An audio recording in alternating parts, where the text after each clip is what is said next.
Shri ST Hasan जी। बहुत बहुत शुक्रिया सर, आपने मुझे इस डिबेट में बोलने का मौका दिया। 75 साल का इतिहास सुबह से हम लोग सुन रहे हैं। अच्छी बातें भी हैं, मीठी भी हैं, खट्टी भी हैं, सभी कुछ है। हमने प्रधानमंत्री जी का पहली बार सकारात्मक भाषण भी सुना, जिसमें पहली बार हमने देश के एक बहुत बड़े राजनीतिक इंसान जवाहरलाल नेहरू जी की तारीफ इस दल से पहली बार सुनी। वो फ्रीडम फाइटर जो 9 साल तक जेल में रहे और उन्होंने देश को उस वक्त संभाला था जब हमारे देश में गाड़ियों में लकड़ी के पहिए चला करते थे। साइंस टेक्नोलॉजी में हम कहीं नहीं थे।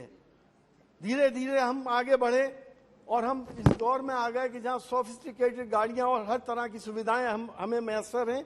ये हमारी तरक्की होती चली गई।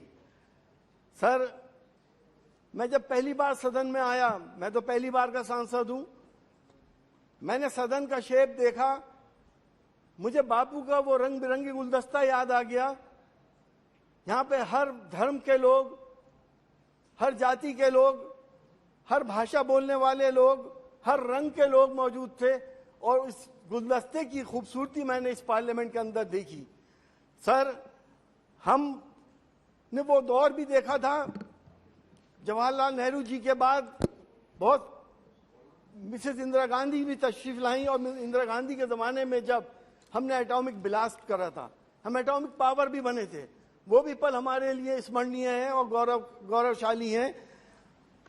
इसी तरह से हमारे देश ने इंसानियत की हमेशा खिदमत करी और 1971 में जब बराबर के मुल्क में ईस्ट पाकिस्तान के अंदर इंसानियत पे जुल्म हो रहे थे तो हमारी प्रधानमंत्री जी ने अपनी फौजें उतार दी और उस मुल्क को इन आफतों से और इन जुल्मों से बचा लिया था। ये तमाम बातें हमारे देश में होती चली आई।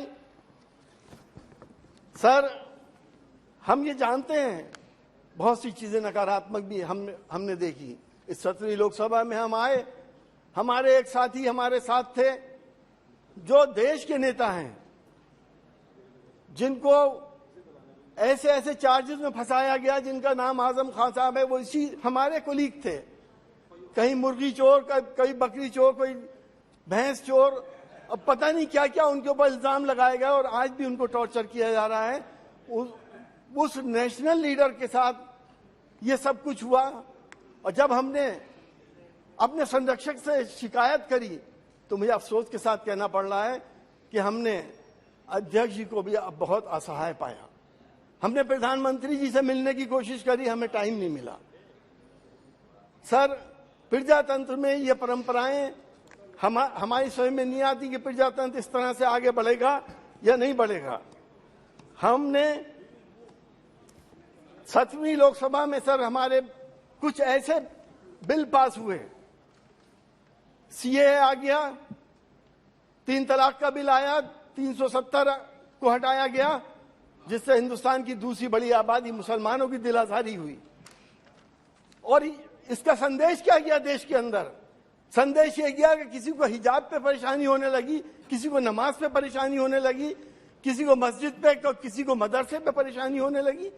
क्या ये वही बापू का देश था जहां पे हम सब ने प्यार मोहब्बत से मिलके मंदिरों के तहखाने में एक तरफ नमाज पढ़ते थे, एक तरफ पूजा करते थे?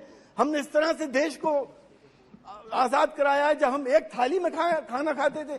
आज हम किस जगह पे आ गए कि यहाँ मंदिर ना हो, यहाँ मस्जिद ना हो, यहाँ अजान ना हो, यहाँ नमाज ना हो। अरे क्या पैदा करने वाला मेरा और है और आपका कोई और है?